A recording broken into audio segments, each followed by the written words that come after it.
Hi, and welcome to the SJ Child Show today. I'm really looking forward to this conversation today. And I should have asked previously to getting on Dr. Jonathan. Is it Strecker? Strecker, yes. Perfect. Just John is fine. Just John. No, I'm kidding. Yeah. But we'll just call you John, not just John the whole time. My husband would do that. He'd say just John for the rest of your life. Oh, we have a cat that's funny too, named Lou. And at the very beginning, he would tease my daughter like Luann, Louise, just Lou. And so like the long time he said, yes. Just Lou, come here, just Lou. Oh, what a character. Well, I am excited to have this conversation with you today. Previous to you coming on, you probably don't even know, I am having a summit this coming weekend and the following weekend. It's called the 1 in 31 Connection Autism Summit. 86 speakers, 20 live panels, and some pre-recorded videos, and a really special non-speaker pre-recorded session, VIP spotlight from Elizabeth Bunker, who I'm so honored to have her story along with all of the rest of ours. So it's going to be an incredible July 31st, August 1st, August 7th, and 8th. So those of you who are listening, probably the first week of August when this may come out, so you know to go and check on my YouTube channel so that you can just click on that live tab. And the summit is free and accessible to everyone. There's registration if you like to get updates. And if you don't, then just show up and watch it. My husband brought that to my attention. I said, I'm building all of this technology. And I said, look at this.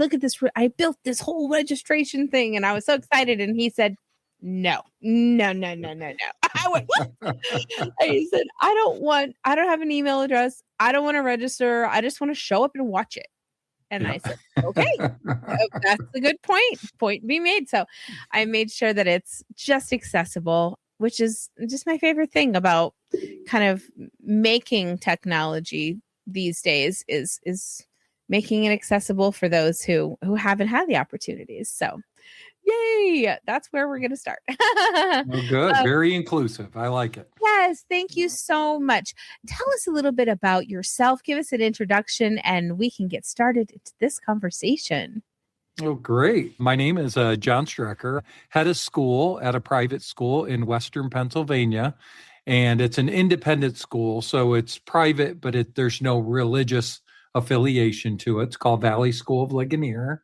I'm an author. I've just written a new book called Emergence, How Modern Convenience is Dumbing Down Our Children and What Parents and Schools Can Do About It. I'm a YouTuber. I just started that in August, and I have, I think, over 150,000 subscribers at this point. And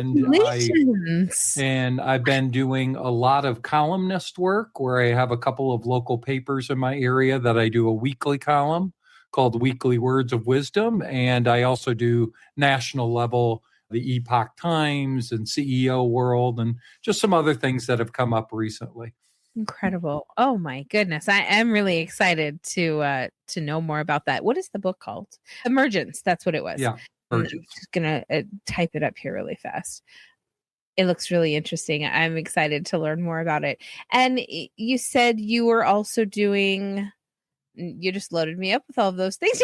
Yeah. I do YouTube. YouTube. That's what I wanted. What's your YouTube channel?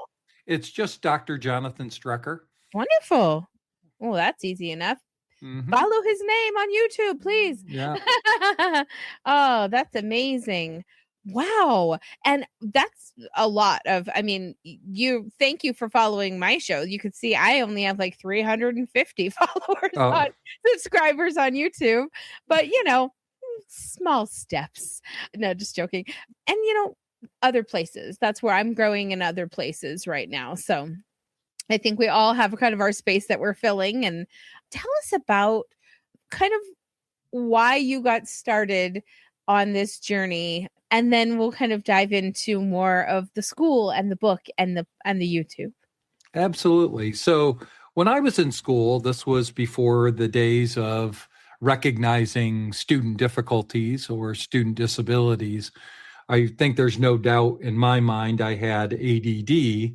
I don't think I had the H. The teachers never complained about me being hyperactive, but I didn't concentrate. I graduated high school with a 2.2 GPA. I took 2 years out of high school to follow my father into factory work, and the mundanity of it, I couldn't do it myself. So I squeezed back into Ohio State. And probably the most influential moment is I had to take a psychology course that I'd never experienced before. And it talked about how your emotions connect to your learning profile and the way you need to think about your own learning. Well, that led me to neuroscience. So I didn't automatically start in education. And then neuroscience, once I understood how the brain bettered itself, I started to adapt and started learning in a different way completely, less focused on the linear way school typically teaches and more through a lens of complexity. So I talk a lot about ADHD on my YouTube channel. I have a couple of videos on there because an ADHD mind, not mine in particular, but ADHD minds tend to look at the world through a very complex lens. They see multiple events happening simultaneously, and they're trying to put them together. Where schools tend to focus on, if you're building Legos, they want you to file one step at a time, one Lego after another, and then you can show that you've learned the material. And so sometimes ADHD minds feel defeated. Well, once I've learned that there's a different way to process information, I started to change my own thinking process. I had a couple of amazing teachers along the way, and that led me to doing extremely well in college, working on my MBA, then getting my doctorate, and then just continuing to better myself through authorship and doing videos and having conversations. But the one thing I can say is if you're ever feeling lost, take some classes or do a little bit of research in neuroscience, because I think once you understand how the brain functions, it changes everything about one's learning profile. Wow. I love that. I've always been fascinated about neuroscience, and I don't even know where that began, to tell you the truth.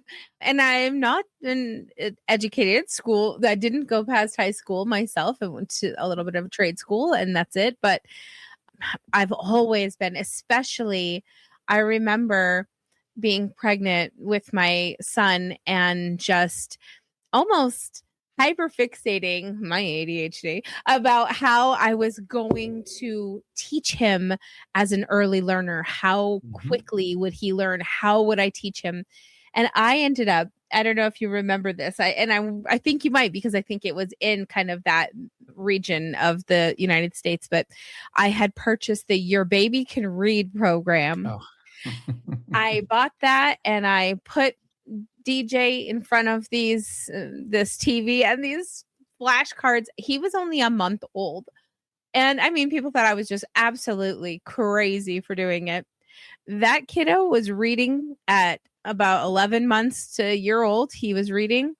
He was non-speaking until he was 5. So that reading, and then the next level of writing when he was 2, it changed everything for us. It opened up a communication source that he may never have had available to him. So, but I always wonder, like, why am I so obsessed with this early childhood learning? I was a preschool teacher at one point, so maybe it had to do with that. Just when you see a child grasp something, get something, empower themselves, it's so rewarding. And it's not even for you, like, I don't know what kind of reward I would need from that, but yeah, it's still just so fulfilling just to know that, like, I don't know, to see it, I guess, happening, the enlightenment. Yeah, all teachers get into the profession for the same reason, public, private. We love children. We want to see other people become successful. There's not much more altruistic than that. Every parent faces it. They want to see their child do well. I have a slightly different way of looking at it. I think our school has a very different way of approaching it. We don't look at it as just a intellectual endeavor. We see it as certainly intellect is part of it. We want them to do well in reading and writing and math, also being able to communicate and learn through science. But their social intelligence is equally important. So is their emotional intelligence. So is their ethical intelligence. And so is their physical intelligence. And through those 5 intelligences, when you start looking at children, it really changes how you begin to approach them. Yeah. So one thing that we often face is, let's say a child's not doing well in math. I was a math teacher. The natural reaction is to say, well, let's give them more math. But if you don't take a step back to say, well, do they have friends that they play with? Is it a social problem?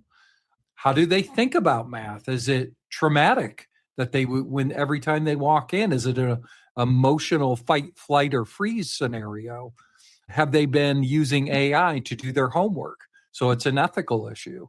Or is there something physical that is something happening in the brain that is not keeping them from learning how to do these things? Well, when you start approaching it in this more holistic way, you quickly recognize where the problems are. You address them more quickly. And the one thing I'm so proud of with our teachers at my school is that our children are scoring off the charts on the intellectual domains, but equally, the children can speak well. They can be in front of audiences. By the time they're in 8th grade, they're up in front of the entire school giving speeches. Emotionally, they're used to those things that make other people nervous. I mean, something I do is the kindergartners lead us in the Pledge of Allegiance. It couldn't be more cute, right? We stand, I pledge allegiance. And I'm just up there just loving every moment. Yes. But they're up there with the microphone in front of 300 people, totally demystifying. I'm standing up in front of people with a mic in my hand. Yeah. And so quickly, they just become very used to being up in front of people, either performing musically, showing off their art, showing off something they're successful for intellectually. And this holistic domain is really great for parents and schools. How do we copy and paste this school into everywhere, please and thank you? Is there how would I even say, is there a packeted systematical approach you can share with others that they can embrace to bring that same environment to their schools? Well, what I talk about in my book, and I'm not here to promote my book, more just to have a conversation. But part of my dissertation, I went back and I looked at what is happening to students starting in about the 1990s. Intellect has started to stagnate and decline for the first time in human history. We're more antisocial than we've ever been. Emotionally, we're more anxious and depressed than we've ever been, especially children. Ethically, we have the lowest levels of trust, especially in some of our most important institutions, politics and news and adults to children. Trust has been eroded. And even physically, 1 in 5 children now are facing obesity in a country that really shouldn't be facing this problem. So as a result, that's why I've looked at, okay, if we know all the 5 intelligences are in decline in our country, the United States, what is it that schools and parents can do about it? And that's where I talk about these 5 intelligences and what parents and schools and how we should react. And so I think that's a good place to start. But I also think being on YouTube and looking up videos around these things, visiting your YouTube channel to say, what is it that the experts are discussing? And how do I take that information and apply it to my particular life with my particular child who comes with their own strengths and their own challenges simultaneously? That is so true. I there was a little bit of I was going to say, time where I didn't find YouTube as valuable as I do today. And my husband was always on it. He was always, watch a YouTube video. You need to learn that. Watch a YouTube video. And I was always like, I'll just read it. I need to read my words on Google, right? I was so just stuck in this perspective. But once I started, like you, and it probably a lot to do with that learning piece. Once I found that value in so many things being available to be taught in a way that actually might be better for me in by auditory and by being able to see it happening and kind of, tech things and things like that, being able to do it myself. So yeah, I really see the value in that now. And I'm doing the same thing. Mom, if you need to help with your sewing machine, just get on YouTube and ask him about your sewing machine. And kind of, she's like, whoa, really? So it's just great. Yeah, my recent deep dive on YouTube has been AI, because AI is, I think many people think of it as just like another app or an update on a phone or a computer. It's not. It's something much more significant. So I've been spending a lot of time researching what is happening in the AI world. And what I'm worried about is humans always learn through our friction. So when a child has a difficult friendship, that's where they do their learning. If they experience boredom, well, that boredom translates to imagination, and imagination translates to metacognition, which is the highest form of thinking. And they think about, who am I as a person? Who do I want to be my friend? How do I want to handle difficult situations? But we sometimes forget that. If a child says they're bored, we a lot of times will hand them something to do rather than just letting them sit in that uncomfortable, awkward spot to let their brain manifest something on its own. Or they'll get frustrated at a restaurant. And I've seen this countless times where a child will become upset and the parents immediately hand them a phone because they're embarrassed. But what you're doing is you're cutting off a child's ability to manage their emotions in the minute. And parents have gotten more emotional as part of this, where if I would have gotten emotional as a child, my father would have looked over and said, do we need to go out to the car? And that didn't mean anything like I was going to get spanked or anything. It just meant I was going to get pulled out of the space and be away from everybody. And that was a consequence enough. But we don't do that anymore. We protect children. We save them. And they need support. Don't get me wrong. I'm not saying let them languish or be in these horrible situations, but a little bit of frustration, a little bit of discomfort, that's where all the learning takes place. So I just think with AI coming, we have to remember that, not to focus too much on the ease. Yeah, I personally love AI. I use it every single day. And so I'm deeply entrenched in building what I think is necessary for the world to become easier for, especially people like my son who don't have access to maybe their ID when they need it, and they don't know they can't say who they are. They can't give those types of important relays of information. So I think that now we're in a very lucky time where we can harness those powers of those things and really use it for good. And that's what, we all hope that it will be used for. We know the truth otherwise, but that's okay. We talk about good stuff on this show. Just kidding. Hide from the bad. No, I'm just joking. I think that me personally, I've been using just like, ChatGPT for several different things across my life for probably the last year. My family does not feel the same way. When I first told them that they were just like, no, that's, stay away. Then I just kind of made the joke to them, don't be afraid of AI, be afraid of the people who know how to use it. So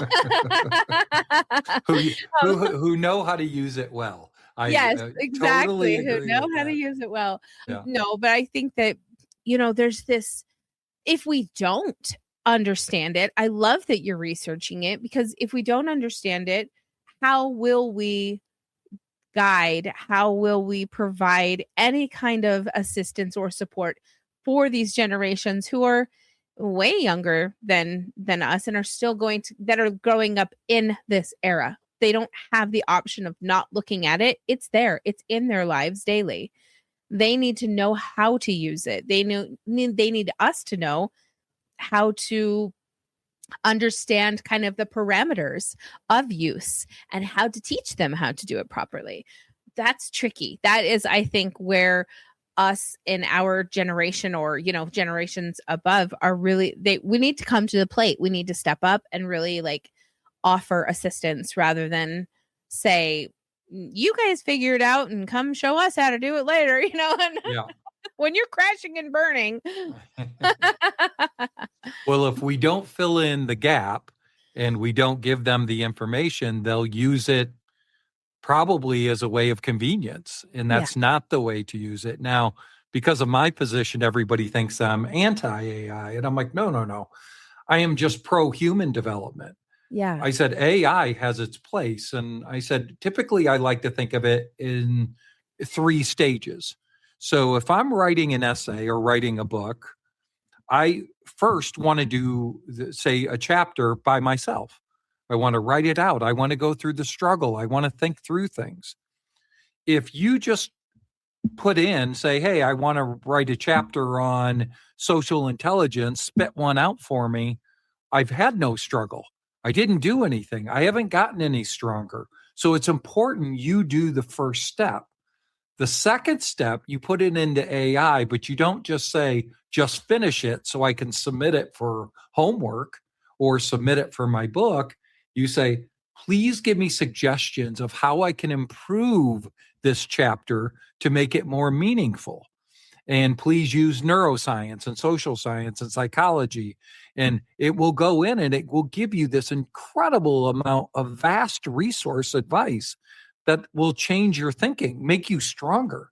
Then finally, you have to go review what it's given you to improve. That's how the brain takes in information, applies it, retains it, and uses it long term.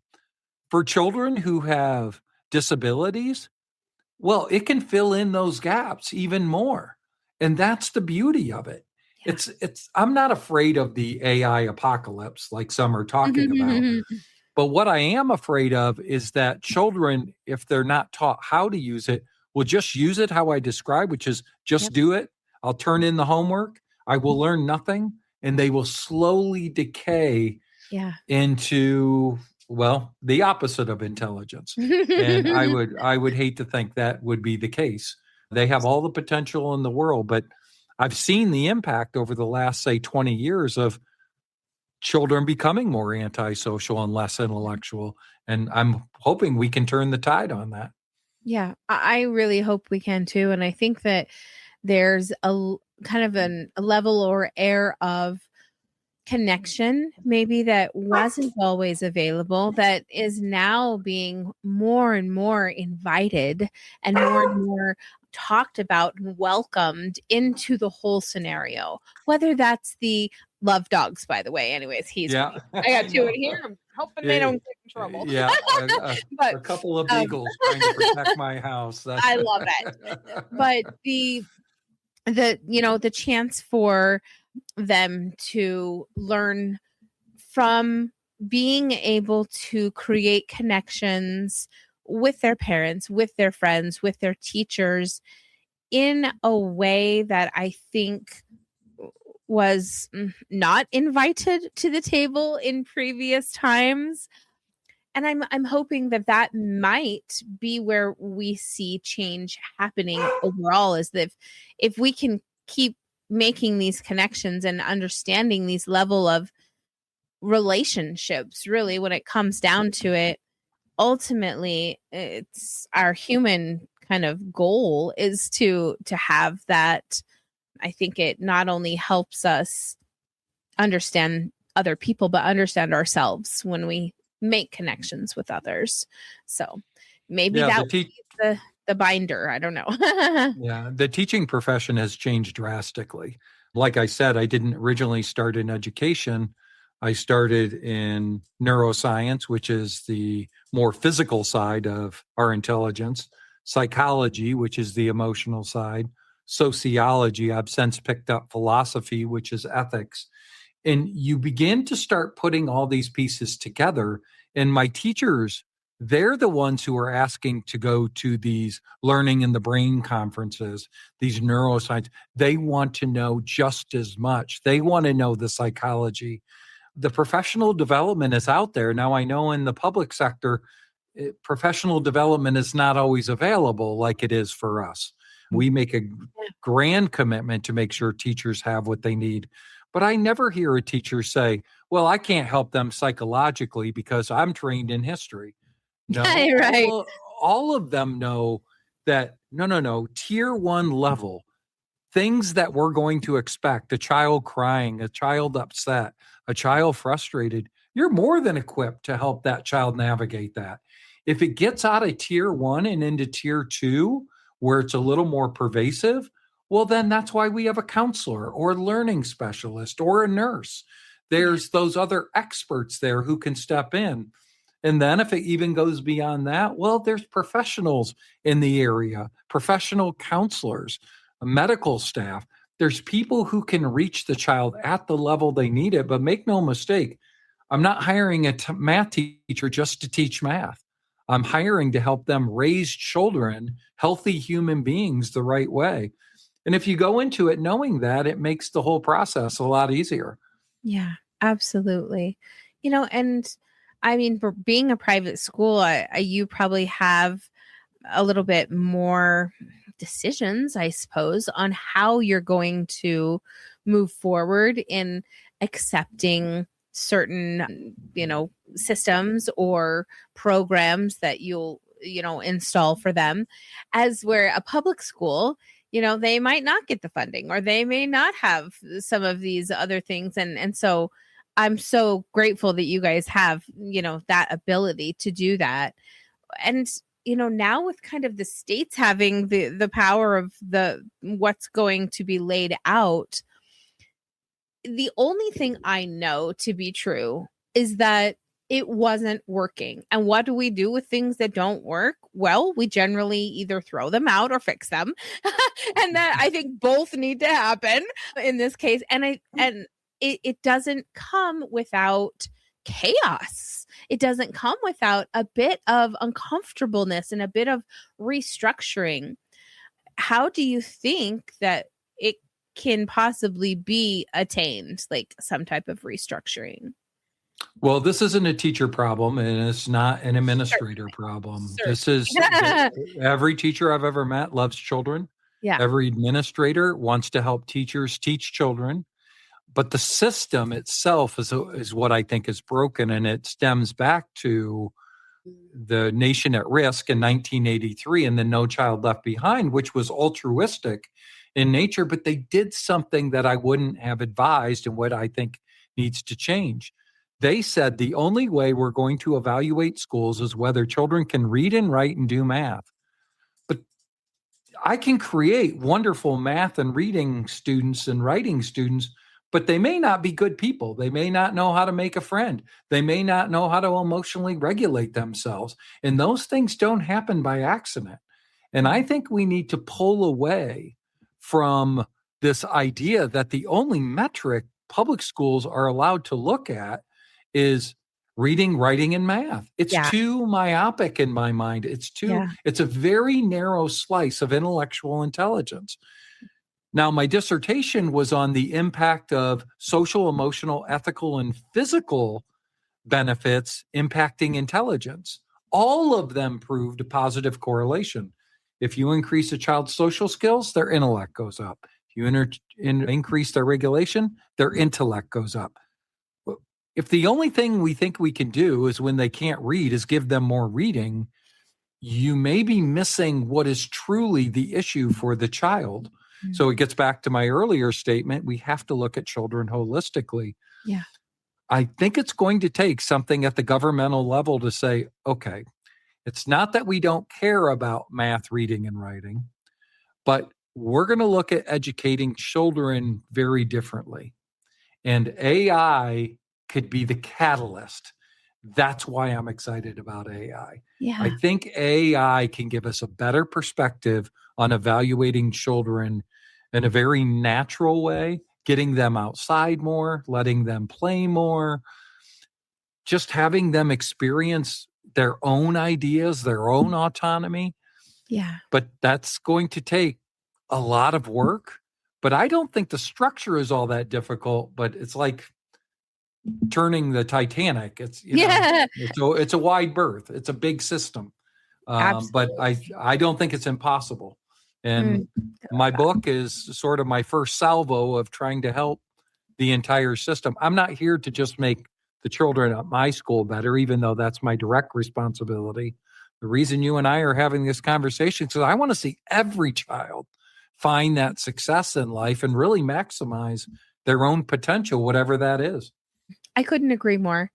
I think that, like I had said earlier, I don't know where that drive and that love of like children and early childhood learning in me came from, but it certainly drives me to not only find resources constantly. Like this summer, oh, John, you'd be so proud of me. This summer, I have found every free low-cost resource you can imagine for my teenagers.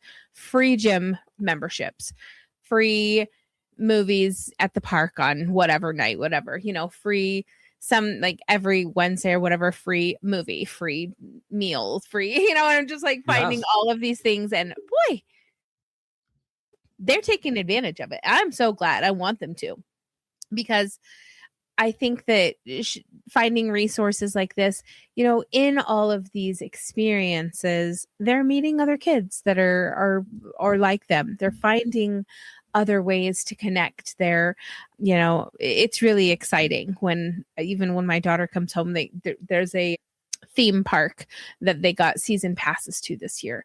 And 2 or 3 times she's come home and said, Mom, I made a friend. I talked to this girl today when I was on this ride. And I mean, she was quiet and introverted, and people would always say, oh, what is she depressed? No, she's observing.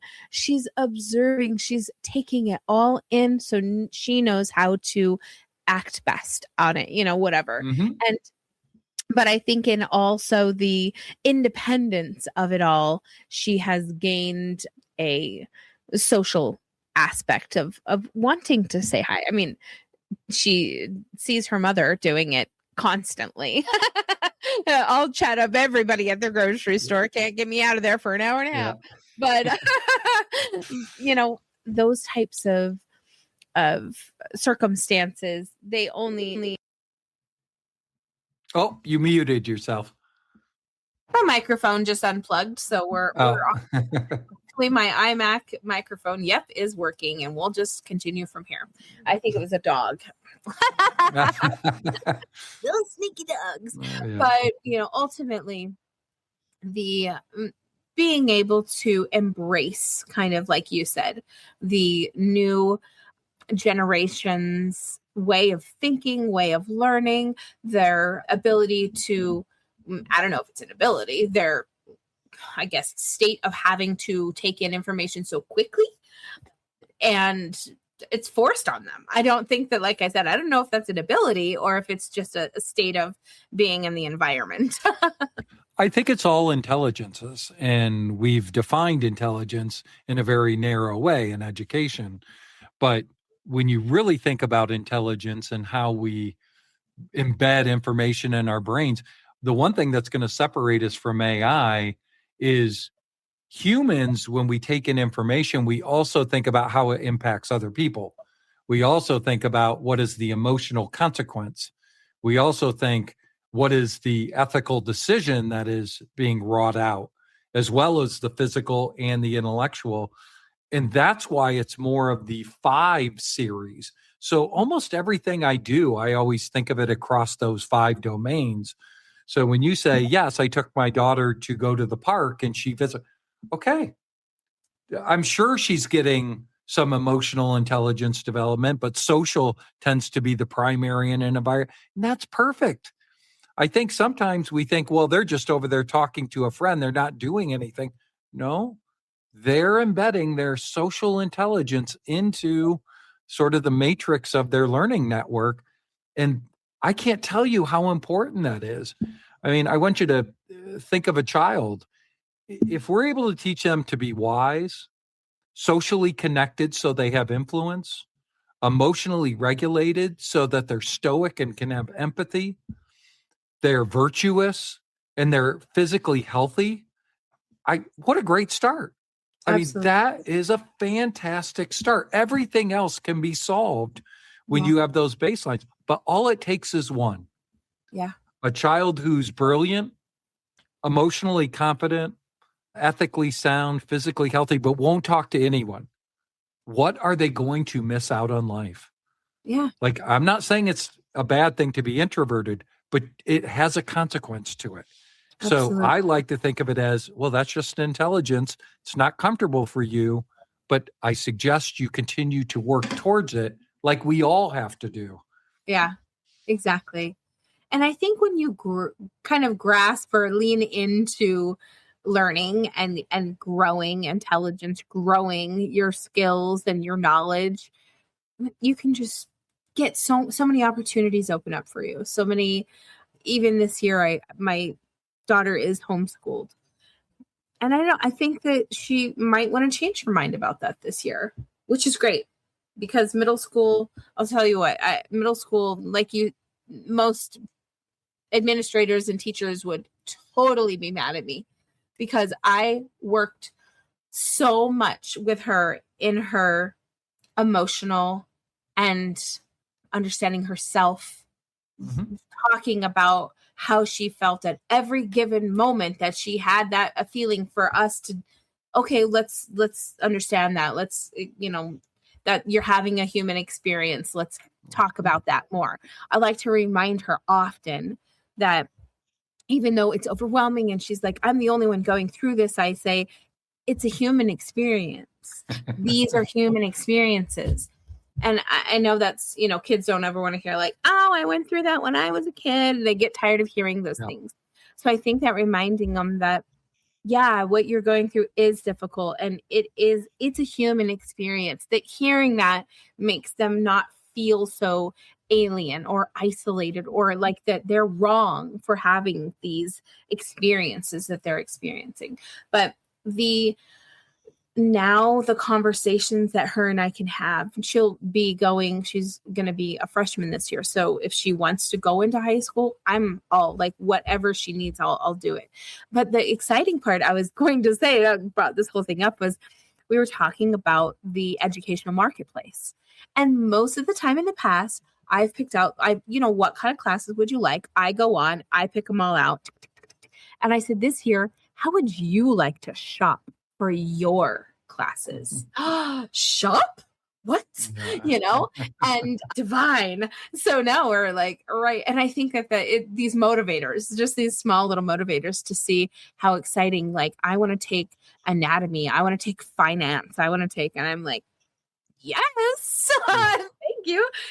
Photography, all of these things. And yeah, it's exciting. It's exciting to, I guess, be in a place where I'm following her lead, with parameters that I've given her. And it's exciting to see that.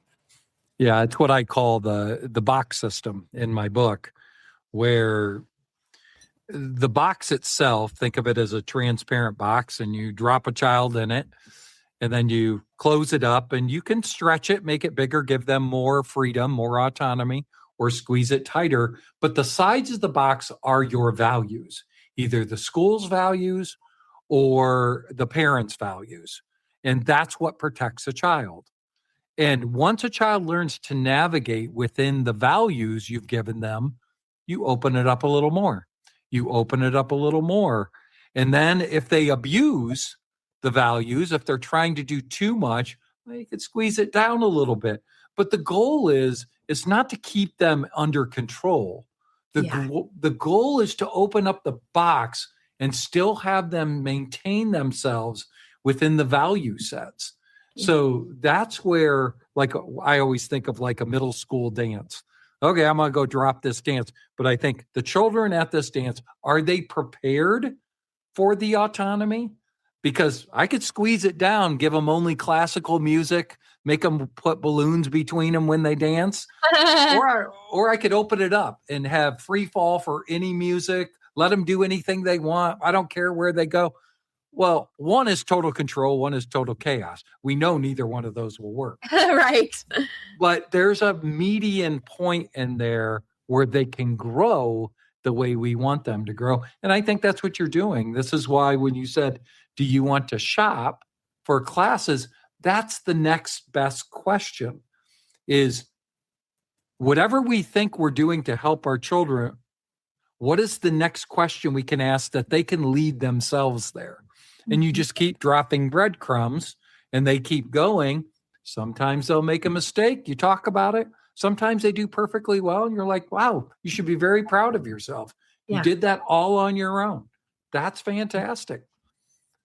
Yeah, we're really big on recognition. My husband and I really like to tell, and even our son, who is, might be our, forever house kid, whatever you want to say, but there's this level of still self improvement, self excitement, like of being able to do things in an independent way. He just recently, maybe in the last 6 months, was approved. He has like 13,000 subscribers on YouTube, but he has like 6 million views. He has that's great, outrageous amount of views, and he monetized. And I think he's probably up to $450 or something. I haven't even. I well done. Right? I opened an Able account for him. I'm just going to roll it in over there, but I haven't even gone in or checked it or anything.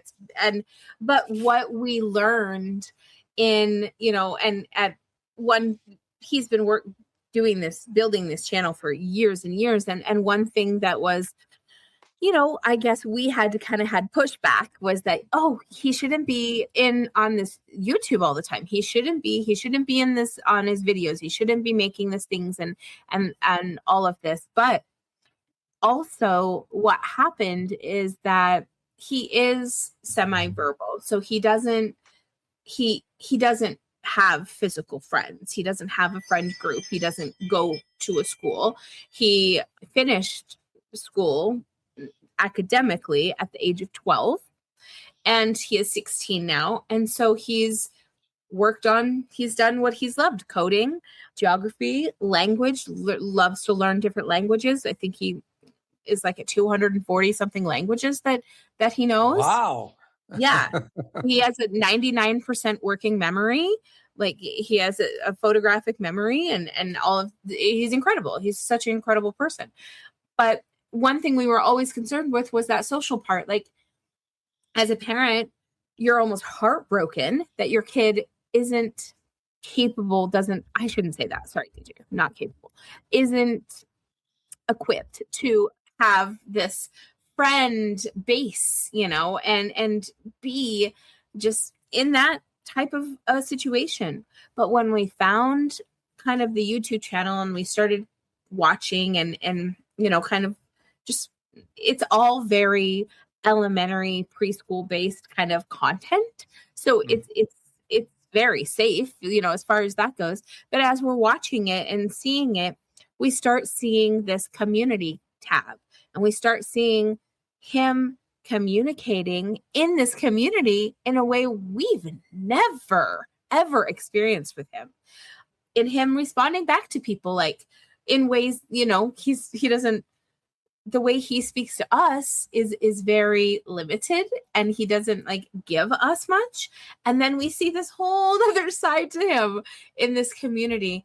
And so for us, it was like, we need to honor this. This is so good for him to have this ability, to have this space, to be safe and to feel like he has this community, because he deserves one just as much as anyone.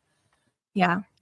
Yeah. It's, when you think about this across different spectrums, there's those children who are facing significant intellectual disabilities. There's those that are face social disabilities or disruptions, emotional, where the trauma is, there's some with physical it's a different life, but it doesn't mean it's not a fulfilling life. And I think when you find different ways to interact, different ways to do things, you can continue to find a life that's worth living and enjoy it. And the question that I always promote is there's always a moment in a child's life where they go from wanting your pride, like, are you proud of me, to their own pride. Yeah. And so I always like to ask parents, have you asked them if they're proud of themselves for what they're doing? So when they try something new, oh, how does that make you feel? Are you proud of yourself for trying this? And if they're like, oh, I don't really know, well, then maybe they still are in that phase where they need you. But if they're like, yeah, I'm proud of putting myself out there. Okay, then it's time to make the switch. You can ask more questions. You can help them, lead them down that path. But boy, we're all trying to figure out this life, and it's a noisy world out there. So anything you can do, you should be incredibly proud of what you've accomplished. Sounds amazing. And your son, holy cow, 6 million. I know, right? I'm not even close to that. I'm not either. Don't worry. I wish I could transpose some of my stuff onto his page some days, you know, and just be like, hey, check out this summit I'm having. No, and, I really have to give my husband some credit, and just really, he, from the very beginning, like, we knew that DJ was somebody who was so incredible. There could be movies about him. There could be Netflix documentaries. There could be all of these things. But he never wanted our child to be the thing that, that we put him out there because he had these amazing talents and amazing skills. Like, why should we? And I'm not saying this bad to anybody that does that. I'm sorry to say that, but I'm just proud of my husband for recognizing that we didn't need to kind of gain from what he had differently than we could show off in the world, kind of a thing, but it also taught us so much, taught us more patience than we could ever have imagined, because dealing with a mind that's so complex, but aren't they all? I mean, what mind isn't? So even ones that have challenges, even more complex. Why is it a challenge? Right? Well, if we learn through our struggle and frustration, yes, that's sort of the precursor. Like, I have yet to meet a person who is like, I'm so proud of myself for accomplishing this, and it was so easy for me. No, everybody who tells me they're proud of themselves, it's because they went through something really difficult. And that's where the meaning in life is, because it took time. One of my favorite stories is when I was graduated with my doctorate, I was friends on Facebook with my second grade teacher, who I had 2 years with because I couldn't read in second grade. Oh. And she goes, okay, John, what happened to you in this life? And I just laughed. I said, well, of course, it's my second year with you, Mrs. Sardi. You're such a great teacher. And while there was some truth to her helping me, it was equally my friend, Bob, who we used to go to the library. And he'd pick out a book because he was a great reader. And he'd go, John, I want you to pick out a book. And he would read it to me. That kept my interest in literature to then work towards. We got to find people who are going to help us through these difficult moments, lean on them. And then when we get to another level, we help them in return. I'm still best friends with Bob, my best friend since kindergarten. But the way I think of him is, you were an important piece of my growth profile growing up. Yeah, absolutely. And that's so great that there are people who you can really count on for those things. And it is so important. So wherever you are, hopefully you have that piece available to you. So great to get to know you today, John. This has been such a wonderful conversation. And I really, really wish you the best of luck with the book. Emergence is the name of the book. Is it on Amazon? Can people go? It's on Amazon, Simon & Schuster. I'll just put it up one more time. Thank you. Looks like a little pegboard. Oh, it's that jonathanstrecker.com is where you can find all my videos. You can find my articles. You can find my book. There we go. Did I do good spelling? You did. All right.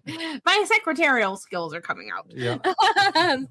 All those. And please drop me a line if there's something that stuck with you or a question you have. We're all in this community of conversation. Happy to discuss it. Just shoot me an email and you can find me online just about anywhere. Perfect. Thank you so much for that. And I agree. If you have any questions and you want to get a hold of John to ask him, or please go follow his YouTube. Did you give me the YouTube channel? It's just is it your name? Yeah, it's just Dr. Jonathan Strecker. And you can find that on there as well. And okay. YouTube. Did I spell again? Yes. Good. There you go. Please go follow his YouTube. I'm going to, right after this, I'll be jumping on to make sure I'm subscribed. So please join us. Thank you all for joining us today. And of course, if you have any questions, please reach out to me. You can find me on any of my social medias, SJ Childs. Just Google me. And me and AI have become such good friends. I feed my profile to it all the time so that it knows exactly where to send people when they need to find me. Well, Sarah, have a great conference networking.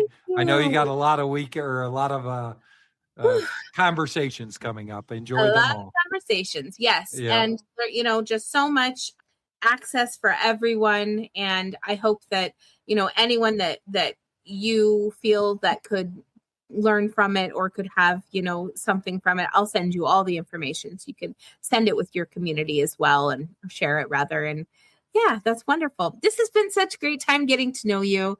I really look forward to keeping in touch and look forward to seeing, if another book comes out or something else happens, let us know so we can stay on top of it. Yeah, I have another book coming out, but I always go back to fiction. So I do nonfiction, fiction, back and forth. So we will see. That one's probably a year out. Okay. Sarah, it was an absolute pleasure. Thank you so much. Yeah, a lot of fun. Great conversation. Yeah. Have a great day. Bye-bye. Bye.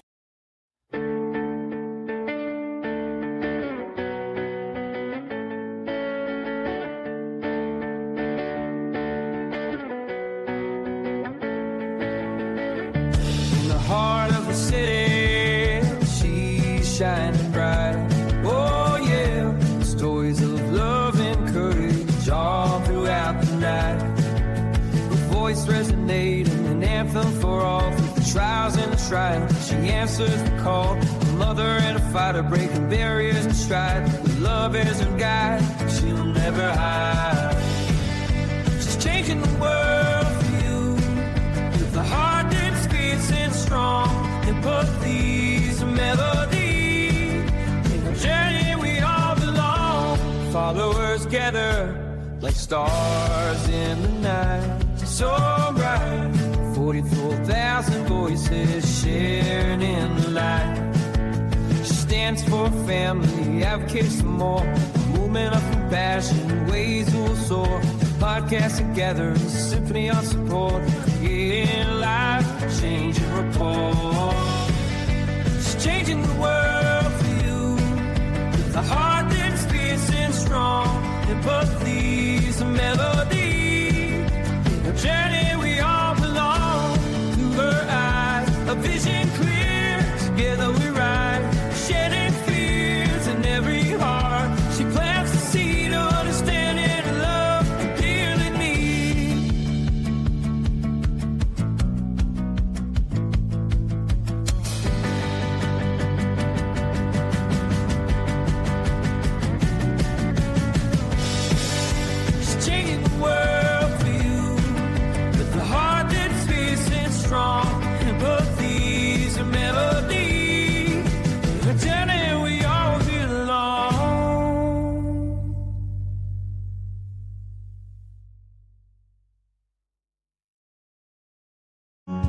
Empowering voices, meaningful resources, stronger connections. Be a part of it. This is the Neurodivergent Resource Podcast. Join us.